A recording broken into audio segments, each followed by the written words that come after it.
the Apopco Studios at Britain and Broadway, you're listening to a News OK podcast.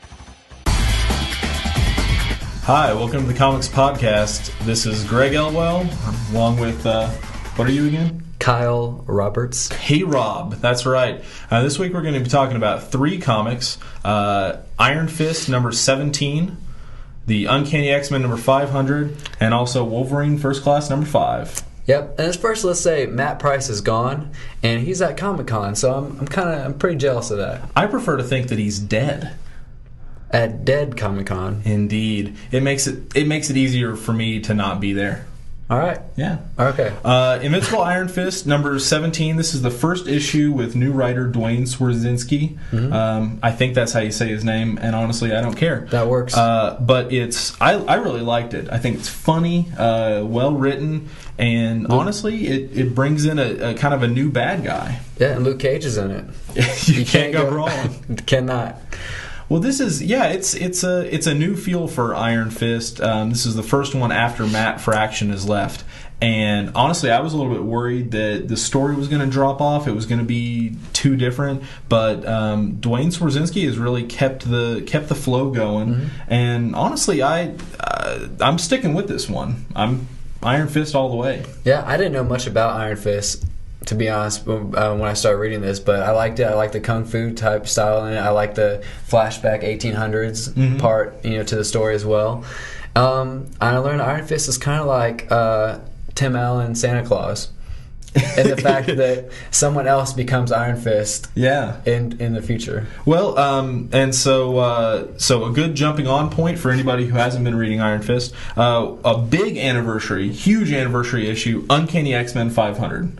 Now, I know you hate the X-Men, but what did you think? I love the X-Men. It was really good. They brought back the Sentinels, which were huge in the 90s when I was a kid, and Magneto is back, which is, if you've been following the story, is kind of weird because he lost his powers. Mm-hmm. So the fact that he's back with his powers is kind of crazy, but just read it, you'll like it. I'll be honest, I stopped reading X-Men, the Uncanny X-Men, after the Rise and Fall of the Shi'ar Empire arc, which I thought was great, but I really felt like X-Men had lost its way. There was just too much going on, too many different books, and this seemed to me, even though we're talking about X-Men in a brand new city and a brand new setup, it still felt really classic to me. Like, this is a great point. Honestly, I was not getting Uncanny X-Men before this. I will be getting Uncanny X-Men after this.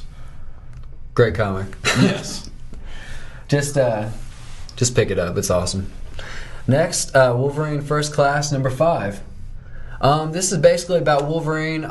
It's kind of a flashback of a flashback. The First Class series, started with the original X-Men. Now it's going on to Wolverine. And then it's flashing back to him. It shows a cool kind of image here when he's with the Hulk, which is the first time Wolverine ever appeared in the Marvel Universe. And then him kind of taking charge of this Canadian strike force. Yeah, Alpha Flight. I am really impressed. The writer on this is Fred Van Lente, and everything this guy touches, I really enjoy. He is in the same mold as some of the other new Marvel writers, guys who really enjoy the history of the Marvel Universe, mm-hmm. but they want to have some fun with it as well. Dan Slott is a good example of that. And he really writes some fun, some witty banter and things like that. And this is more, I don't know about you, I thought this was kind of more of an all-ages book. Yeah. This seemed like something that not all Wolverine stories you feel comfortable handing to a little kid. This one I would have no trouble giving to a 10 or 11 or 12-year-old. Definitely. It's hard to have a flashback but bring something new that no one's ever seen before as well. That's true. And they're playing a little bit with Wolverine's backstory here, mm-hmm. but if you think about the character and how convoluted Wolverine's history is, you know what? Go ahead and play with it. The one thing I really enjoyed about this was this is the first time that I've ever heard it, and I thought it was really interesting. Adamantium poisoning. Of course, if you had metal shoved in your body, there'd be some sort of poisoning, right? And of course, Wolverine has the healing factor, but everybody else, that's an interesting idea, and that somehow his memory loss is connected to that. And his craziness. Yeah, his berserker stuff. So anyway, 3 comics this week. Iron Fist number 17. I loved it. Dwayne Swarzynski has really kept up the pace on this. I'm sticking with it. Uncanny X-Men 500. That's my top pick. That's your top pick. Bring the Sentinels. Bring Magneto. Excellent comic. If you have never read an X-Men comic, or if you've been away for a while, this is a good one to come back on. And all ages pick Wolverine First Class number 5. Sweet. All right, man. Hey, this has been Greg Elwell and Kyle Roberts, and we'll see you next time.